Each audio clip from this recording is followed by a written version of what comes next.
യുവതിയെ അപമാനിച്ചതിന് യൂട്യൂബർ സന്തോഷ് വർക്കി ആറാട്ടനെതിരെയുള്ള കേസ് അട്ടിമറിച്ച് പോലീസ്. തെളിവുകൾ സഹിതം യുവതി നൽകിയ പരാതിയാണ് ചേരാനല്ലൂർ പോലീസ് തെളിവില്ലാത്ത കേസാക്കി മാറ്റിയത്. പോലീസിനെതിരെ കോടതിയെ സമീപിക്കാനാണ് പരാതിക്കാരിയുടെ തീരുമാനം.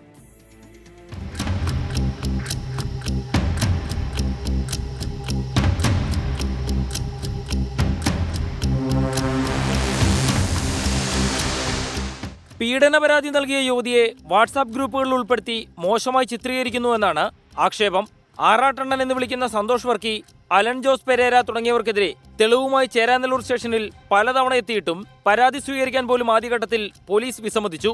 പിന്നീട് പരാതി സ്വീകരിച്ച പോലീസ് കേസിൽ തെളിവില്ല എന്ന് കാട്ടി മജിസ്ട്രേറ്റിന് റിപ്പോർട്ടും നൽകി. തന്നെ അപമാനിക്കുന്ന നിലപാടാണ് പോലീസിനെന്ന് യുവതി. ഈ ആറാട്ടണ്ണൻ്റെ ഗ്രൂപ്പുകാരി എന്നെ തുടർച്ചയായിട്ട് കണ്ടിന്യൂ എനിക്ക് വാട്സാപ്പ് ഗ്രൂപ്പ് ഉണ്ടാക്കിയിട്ട് അതിൽ നിന്ന് വൃത്തികെട്ട വൾഗറായിട്ടുള്ള മെസ്സേജും വിടുക, വോയിസും വിടുക. കോടതി റിപ്പോർട്ട് അങ്ങോട്ട് വിട്ടിരിക്കുകയാണ് ചേരാനല്ലൂർ പോലീസുകാർ. ഇതിന് യാതൊരു തെളിവുമില്ല. അത് കാരണം കൊണ്ട് ഇത് മജിസ്ട്രേറ്റിൻ്റെ മുന്നിൽ ഞാൻ ചെന്നിട്ട് വീണ്ടും കാണണമെന്ന് പറഞ്ഞിട്ട് ഇവർ തെളിവ് റിപ്പോർട്ട് ചെയ്തിരിക്കുക. ഞാൻ മജിസ്ട്രേറ്റിന് മുന്നിൽ ഈ വരുന്ന ആഴ്ച തന്നെ പോയി കാണുന്നതായിരിക്കും. വീട്ടിൽ കയറി കെട്ടിയിട്ട് പീഡിപ്പിച്ചു എന്ന പരാതി നിലനിൽക്കെയാണ് വാട്സാപ്പ് ഗ്രൂപ്പുകളിൽ യുവതിയെ ഉൾപ്പെടുത്തിയത്.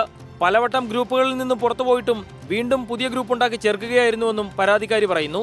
പോലീസ് ഉദ്യോഗസ്ഥർക്കെതിരെ നടപടി ആവശ്യപ്പെട്ട് മനുഷ്യാവകാശ കമ്മീഷനും മുഖ്യമന്ത്രിക്കും പരാതി നൽകാനാണ് യുവതിയുടെ തീരുമാനം. എസ് ശ്യാംകുമാർ, 24, കൊച്ചി.